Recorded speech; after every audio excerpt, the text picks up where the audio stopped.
Livro Estilo de Vida em Deus, escrito por Cléo Ribeiro Roçafa, do Ministério Mudança de Vida. Capítulo 2. Saber não é o bastante.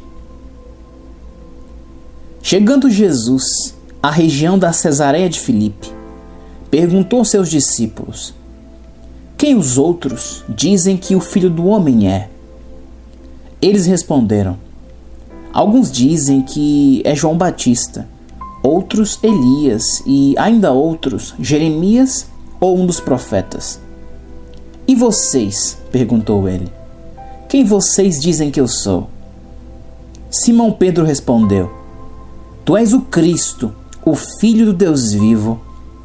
Jesus respondeu: feliz é você, Simão, filho de Jonas, porque isto não lhe foi revelado por carne ou sangue, mas por meu Pai que está nos céus.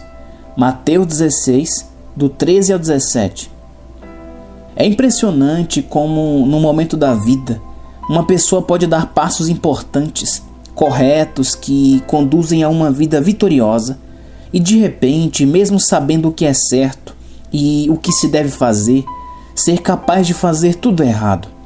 Pedro foi pescador a vida inteira. Quando o Senhor Jesus o chamou, de pronto ele deixou as redes e seguiu o Senhor. Nesta passagem bíblica, entre todos os discípulos que eram 12, somente Pedro recebeu a visão revelada de quem era Jesus. Encontramos convicção em Pedro. A resposta dele foi firme e segura. Cada um diz uma coisa, mas Pedro responde com segurança: tu és o Cristo, o Filho do Deus vivo. Jesus diz ser Pedro um bem-aventurado porque ele respondeu pelo Espírito e que aquele entendimento tinha vindo do próprio Deus. Nesse momento, Jesus já declarou que, por intermédio de Pedro, seria levantada a sua igreja e que as portas do inferno não prevaleceriam sobre ela. E mais que Pedro receberia as chaves do reino dos céus, com poder para ligar e desligar na terra e nos céus. E eu lhe digo que você é Pedro, e sobre esta pedra edificarei a minha igreja, e as portas do inferno não poderão vencê-la. Eu lhe darei as chaves do reino dos céus. O que você ligar na terra será ligado nos céus, e o que você desligar na terra terá sido desligado nos céus. Mateus 16, 18 e 19. O mesmo Pedro que falou de forma convicta que Jesus era o Cristo, o Filho do Deus vivo, foi o mesmo que logo depois tentou convencê-lo para que não fosse em frente com o seu propósito e o mesmo que o negou 3 vezes. Mas Pedro não sabia que Jesus era o Filho do Deus vivo? Sim, ele sabia. No entanto, ele fez diferente do que ele sabia. O maravilhoso é que Deus continuou investindo em Pedro e não mudou de ideia em relação ao seu propósito que tinha com a vida dele. Deu a ele a oportunidade de chegar onde fosse necessário chegar para que ele realizasse todas as coisas. Todos os dias tem pessoas fazendo o contrário daquilo que sabem que é certo fazer e que Deus espera delas. Não basta saber, temos que ter disposição em fazer. Ficar com o que a gente sabe que é bom e certo e que é a vontade de Deus é o grande desafio da vida. É justamente nessa atitude que deixamos para trás a fé fajuta, em que entendemos o verdadeiro significado de ser cristão e começamos o processo rumo a uma vida vitoriosa. Não foi por acaso que Jesus disse na oração do Pai Nosso: seja feita a tua vontade, aqui na terra como nos céus. Amar a vontade de Deus acima da própria vontade é o segredo dos bem-sucedidos. Quando seguimos aquilo que sabemos ser o correto em Deus, conseguimos vencer nossos sentidos, conseguimos nos esvaziar para nos encher do Senhor. Saber e fazer são 2 coisas distintas e distantes. Costumo dizer que o maior abismo está entre essas 2 situações. Num dado momento, Pedro deixou claro que sabia que estava no caminho certo, fazendo a coisa certa, seguindo o Deus verdadeiro. Em outros momentos, ele passou por cima de tudo o que sabia, porque, cheio dele mesmo, cedeu a todos os sentimentos e emoções que roubam o melhor da pessoa. E assim, muitas pessoas têm sido roubadas porque são capazes de negar aquilo que elas sabem com atitudes precipitadas, imaturas, egoístas e até indignas. Falam de propósito, mas quando têm a oportunidade de provar isso através das obras, abandonam o propósito e fazem tudo sem propósito algum. Quantas vezes ouvimos e até mesmo já usamos esta expressão: eu sei o que devo fazer, eu sei o que é certo, eu sei o que Deus espera de mim. E talvez nós mesmos já devamos ter respondido: e por que não faz o que sabe? Porque, mais do que saber, nós precisamos estar comprometidos com a verdade e fazê-la, custe o que custar. Na maioria das vezes, porém, não queremos dar o sacrifício que é pedido. O espírito é que um ano deva ser melhor do que o outro. Deus libertou para nós promessas grandiosas e, com certeza, Ele vai cumprir na vida de todos os que não apenas sabem, mas fazem aquilo que Ele determina na Sua palavra. Este ano pode ser o melhor ano da sua vida, se você decidir não passar por cima daquilo que você sabe que é a vontade de Deus para a sua vida. Se você decidir não passar por cima daquilo que Deus projetou e espera de você. Você sabe que deve perseverar se quiser vencer. Então persevere. Você sabe de muita coisa, então faça e fique com o que você sabe que deve fazer. Saber não é o bastante. Capítulo 3.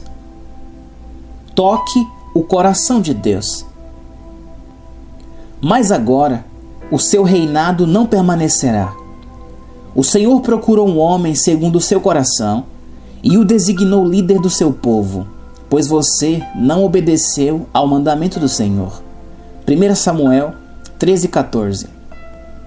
A expressão homem segundo o coração de Deus diz sobre alguém capaz de colocar a vontade de Deus acima da própria vontade. Uma pessoa capaz de colocar os interesses do Senhor acima dos dela. O livro de 1 Samuel 15:28 diz: E Samuel lhe disse: O Senhor rasgou de você hoje o reino de Israel e o entregou a alguém que é melhor que você. O termo usado, melhor que você, significa capaz de obedecer a Deus. Fisicamente, Saul era superior a Davi em tudo. Entretanto, se resumia nisso. O exterior de Saul era bom, mas o interior não. Ele não tinha como objetivo principal fazer a vontade de Deus. A verdade é que Saul não se submetia a Deus, enquanto Davi provou fidelidade e comprometimento quando ele não tinha nada, quando ainda estava no curral, atrás das ovelhas. Davi enfrentava situações muito desafiadoras no curral, e nesse lugar já atribuía as vitórias dele ao Senhor. O Senhor me livrou das garras do leão e das garras do urso, me livrará das mãos desse filisteu. 1 Samuel 17:34. O coração de Davi estava em Deus. Davi tinha sede em agradar ao Senhor. Saul, por sua vez, tinha uma necessidade incrível de tocar os corações humanos, isto é, de agradar pessoas e não a Deus. Isso fez com que o Senhor o rejeitasse. Infelizmente, muitas pessoas vivem do jeito que Saul viveu. Dependem totalmente de homens, fazem tudo e de tudo para agradar pessoas. São bajuladoras, investem pesados para tocar corações humanos, pois pensam que ganharão muito com isso. Acreditam que é a única maneira de serem vistas e que somente desse jeito é que chegarão a algum lugar. Davi, entretanto, se preocupou em tocar o coração de Deus, e realmente ninguém se lembrava dele. Deus, porém, se lembrou quando ele estava no curral, cuidando das ovelhas. É muito forte imaginar a cena em que Samuel chega para consagrar o novo rei de Israel na casa de Jessé, que apresenta seus 7 primeiros filhos e não chama Davi. Deus, porém, diz que o novo rei de Israel não estava entre os 7. Assim, Samuel mandou chamar Davi e disse que, enquanto ele não chegasse, ninguém sentaria para comer. Ninguém se lembrou de Davi, mas Deus sim, porque foi o único que se preocupou mais em tocar o coração de Deus. Primeiramente, tocamos o coração de Deus, e depois Ele toca o coração dos homens. Se você atingir o coração de Deus, você terá atingido tudo. Vejo pessoas jogando tempo e energia fora, tentando conquistar algo por meio de alguém, mas somente Deus pode honrar uma pessoa. Honras humanas não permanecem. Quando Samuel chegou e viu Eliabe, o filho mais velho de Jessé, pensou: com certeza é este que o Senhor quer ungir. Mas o Senhor, contudo, disse a Samuel: não considere sua aparência nem a sua altura, pois eu o rejeitei. O Senhor não vê como o homem vê a aparência, mas o Senhor vê o coração. 1 Samuel 16, 6 e 7. Nós temos a tendência, e são muitos os que decidem a vida somente assim, à base do olho, daquilo que se está vendo. Samuel era um profeta experiente. Entretanto, quando olhou para Eliabe, alto, de boa aparência, soldado do exército de Israel, possivelmente um estereótipo de Saul, inclusive no interior, concluiu imediatamente que ele seria o novo rei. Se fosse pela própria cabeça, Samuel teria ungido um segundo Saul para dirigir o país, mas Deus disse: não leve em consideração o exterior, pois não é assim que eu defino as coisas. Eu olho para o interior. O Senhor ainda frisou: o Senhor não vê como o homem vê. O homem olha para a aparência, mas o Senhor olha para o coração. A Bíblia diz que Davi era baixo, ruivo e, pelo que percebemos, não manuseava espada.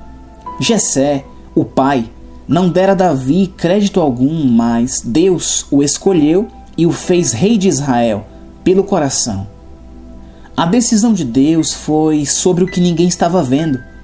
Davi foi escolhido pelo coração e não pela aparência, porque Deus encontrou nele não só vontade em agradá-lo, como coragem para enfrentar a vida e os obstáculos.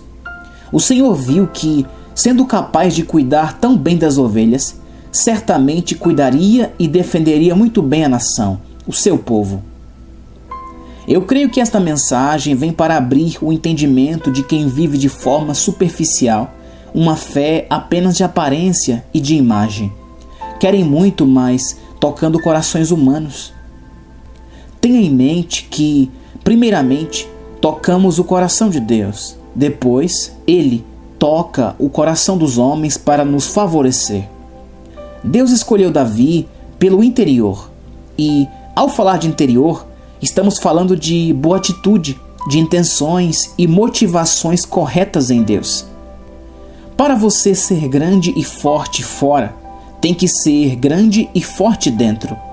É impossível ser grande e forte fora se por dentro for mesquinho, egoísta, indisciplinado, descompromissado, rancoroso, estúpido de sentimentos e atitudes imaturas.